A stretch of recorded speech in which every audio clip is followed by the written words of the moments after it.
রাজ্য জুড়ে কয়েক লক্ষ পরীক্ষার্থী তারা পরীক্ষা দিচ্ছে, মাধ্যমিক পরীক্ষা।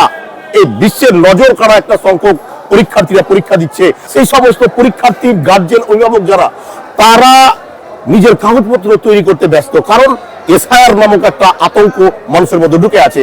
কালিয়াচক কলেজের শিক্ষা প্রধান হয়ে আপনি কিভাবে ব্যাপারটা দেখছেন স্যার? এইটা শুধু গার্জেন নয়, সামাজিক যে সংগঠনগুলো আছে তারাও সেই দিকে অ্যাটেনশন দিতে পারছে না, ছাত্রছাত্রীদের সুবিধার দিকে নজর দিতে পারছে না।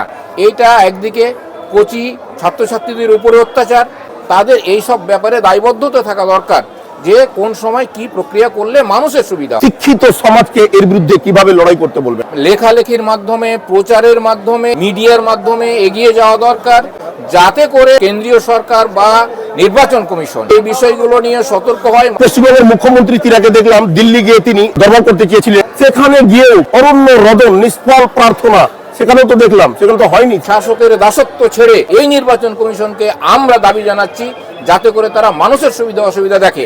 আপনার এই মন্তব্য আমি যা দেখছি প্রতিফলিত হচ্ছে না, মানবিকতার রূপ ধারণ করতে বলছেন ইলেকশন কমিশনারকে, কিন্তু ইলেকশন কমিশনারের এই রূপে আমরা দেখতে পাচ্ছি না। পরিপ্রেক্ষিতে জ্ঞানেশ কুমার আমাদের ইলেকশন কমিশনার, আমাদের আমলা, তিনাকে কি বলবেন স্যার? যদি কেউ অন্যায় কাজ করে জেনে শুনে, তাকে শাস্তি পেতেই হবে। সেই নির্বাচন কমিশন হোক, সে সরকার প্রধান হোক, সরকারি লোক হোক, আমলা হোক। ধন্যবাদ, ধন্যবাদ স্যার। এবার আসো। নমস্কার।